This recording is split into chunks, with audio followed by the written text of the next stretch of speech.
I have the pleasure today of interviewing Bill Elliott. Bill and Tina moved into their cottage a little over 3 years ago, and it was a great day for the residents at Epworth Villa. Not just because they're great neighbors and they're fun dining partners, but they are really an asset to our community. Bill is a computer guru, and he has enhanced our web presence and our videos, and not just everything computer, but not just that. He's past president of the Residents Association and on the executive committee. So, and that's just a fraction of what he does around here.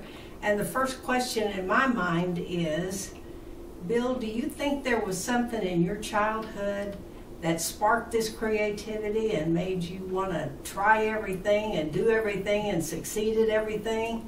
Or was it just in your DNA? Talk about your childhood. Yes, I was born in Oklahoma City. I grew up near Northwest 34th and Walker near the Dome Church. I went to school at Edgemere, Harding, Northeast, and Old Classen. And my mother ran the children's program at Wesley United Methodist Church, and my father had a pest control business. So I spent a lot of my childhood either at church or crawling under houses. Maybe it was the chemical. Yeah, you know it, Pat, and you know how chlordane affects us, you bet. My first job was at Baskin-Robbins, dishing up 31 flavors of ice cream, and I went to college in Edmond at Central State and got a computer programming degree. So how did you meet Tina, and talk about your family? When I was going to college, I worked at Byron's Liquor Store, Northwest 23rd and Broadway, and one day Tina walked in to apply for a job. We've been together continuously ever since, married for 42 years now. Woo. And children? We have 2 sons. Thomas is a data scientist who works at Microsoft, and Chris is a graphic artist, and he works at Fox TV here in Oklahoma City in the news department. What about your career? Did you always want to be a computer guy?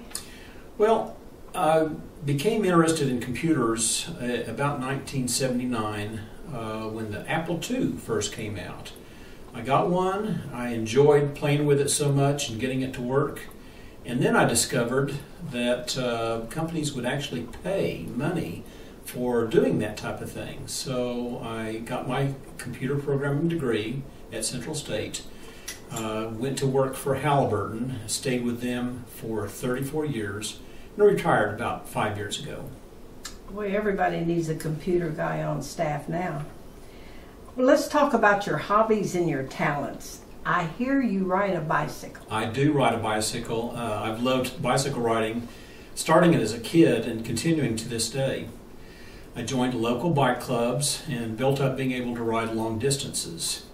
I've participated in several long distance rides across Oklahoma, starting in Texas and ending in Kansas. I've also done the Erie Canal ride, which rode along the Erie Canal from Buffalo to Albany. Rode along the Katy Trail in Missouri, which is along the Missouri River from Kansas City to St. Louis. And this past summer, I rode from Pittsburgh to Washington, D.C. along railroad trails and canals.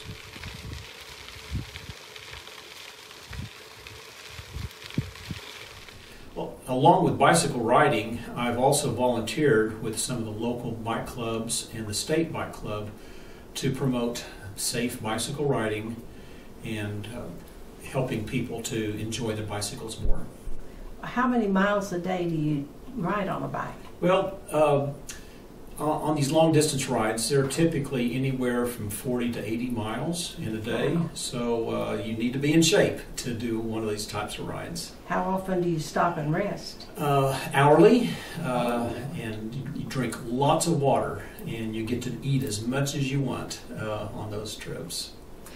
Well, what was the genesis of your musical interest? When I was 13, my mother bought a guitar and a banjo and handed both to my brother and I and let us choose which one we wanted to learn.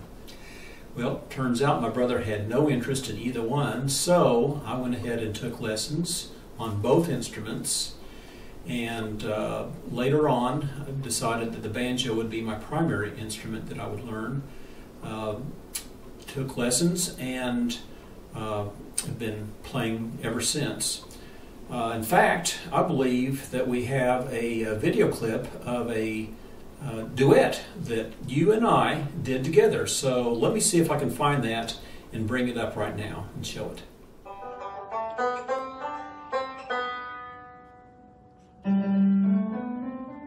Oh, look at there.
In addition to playing the banjo, there is also a banjo museum.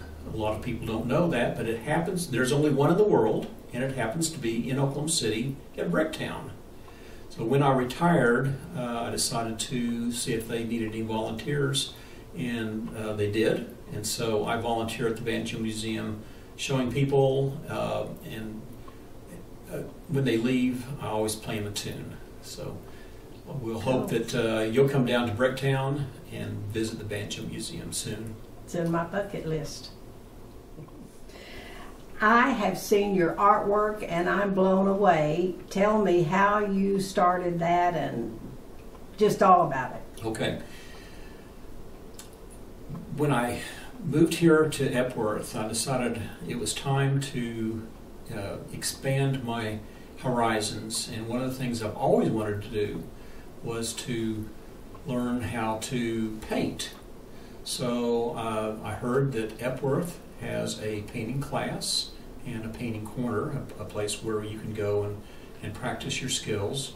So I signed up for the classes. They meet each Tuesday at 2:30, and Doris Lawson, one of the residents here, leads that class. And it's been a real enjoyment for me to learn how to watercolor, to paint, draw, and do other types of artistic skills. Well, you're gifted. Thank you. If it's okay with you, I'd like to share some of the items that I've painted. Absolutely. So let's do that now.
Well, I use the resident portal a lot, and I know you were involved in that. Would you explain that to us? Right. The resident portal came out of a need a couple of years ago when I joined the executive committee of the resident council. We needed to provide a more up-to-date list of our activities because things changed periodically, and by the time you put it on paper and put it in a book down in the concierge area, it's out of date. So the idea came up with, perhaps we could have that online where our residents could look it up. And then I started thinking, well, what if we also had the resident directory? And while we're at it, why not have the biographies that go along with each person and their photos and the video interviews that we do? And so it just expanded on there, and we got permission to develop a website, and the resident portal is now available, and anybody that would like to use that, just get a hold of me and I'll get you set up for that.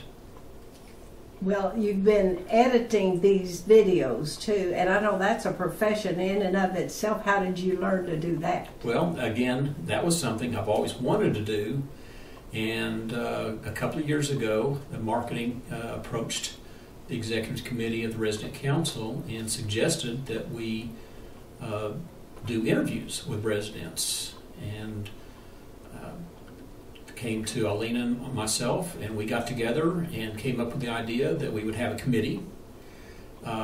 Sally would be the camera person, Alina would be a producer, I would do the editing, post-production, and then we would have a number of interviewers, you yourself being one of those. And but at the time I didn't know how to edit videos, and so I had to quickly get on to YouTube and watch some video lessons to learn how to do that, and I've had a lot of fun with that. It's always a real enjoyment to be able to take a person's interview and make it a fun thing to watch. Is there anything left in your bucket list? I've got a couple of things. One is I've always wanted to make a quilt. And I know a lot of people may find that funny, but I'm sorry. It's just something I'm just glad you didn't want to play the piano. Well, that too, but and so actually towards my bucket list goals this last month, found a kit on for a quilt, and I did a lot of cutting, ironing, sewing, and quilting. And here I'm going to show you the end result, and I think it turned out pretty well. You've already got it made? It's done. It took me about 3 weeks of continuous work. I know people that take 3 years. And by the way, I did not hand quilt my quilt. I used a sewing machine, so I don't know if that's cheating or not, but I don't think I have the patience to be able to hand quilt an entire quilt. So. Oh, patience. Okay, and what is your next item in your bucket list you haven't done yet? Well, once we get through with this COVID, I'm hoping that Tina and I can continue our travels. There's lots of the world that we have yet to discover, so we hope to do that soon. Well, you could cruise and quilt at the same time. Okay, how did Epworth figure into your picture? When Tina and I were visiting someone in a retirement community, we just got this feeling how nice it was to be in a place where a person can live and not have to worry about maintenance and mowing and cooking food and all the things that you have to do when you have your own house. And so we started looking around and found that Epworth was a great place. And the best thing about Epworth, in my opinion, is the people, both the residents and the staff, have really made us feel welcome and neighbors, and it's a great place to live. Thank you, Bill. Well, that was a fun interview. Bill is certainly not your average guy. I mean that in a good way. Who do you know that just decided when he got to be years old that he was going to be an artist now? Now I'm going to be an artist. So, well, maybe Grandma Moses. But if you haven't seen Bill's paintings in the art room, you have missed the boat. You really need to go. They're brilliant, and I'm serious, they're really super. So I'm just anxious to see what he comes up with next year. I hope he's not going to be a concert pianist. And but at any rate, it was great, Bill. Thanks. You're a good sport.